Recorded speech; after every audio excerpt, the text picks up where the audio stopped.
السلام عليكم ورحمة الله تعالى وبركاته. مشاهدينا الكرام، حددت العصبة الاحترافية أخيرا موعد مباراة الديربي البيضاوية بين الرجاء والوداد ضمن مباريات الجولة 21 من الدوري المغربي بعد عدة تأجيلات.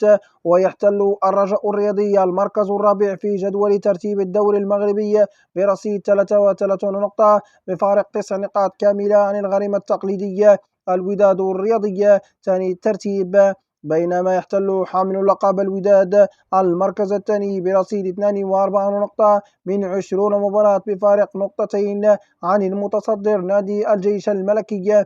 وانتهت مباراة الذهاب بين الرجاء والوداد في ديربي الدار البيضاء برسم الجولة السادسة بفوز الوداد الرياضي بهدفين لهدف شهر أكتوبر الماضي. يحين موعد مباراة الرجاء والوداد في الديربي البيضاوي برسم الجولة 21 من البطولة الاحترافية ينوي يوم الأربعاء الموافق 5 أبريل 2023، وتقام المباراة على الملعب المركب الرياضي محمد الخامس في الدار البيضاء بعد أقاويل عديدة حول إمكانية نقله إلى الملعب الكبير في مراكش أو ملعب أدرار في أكادير بسبب إغلاق المنطقة 6 في الملعب قطبي الكرة المغربية. وينقل بث مباشر مباراة الرجاء والوداد في الديربي البيضاوي المغربي عبر قناة الرياضية المغربية الناقل الحصري للبطولة الدوري المغربي.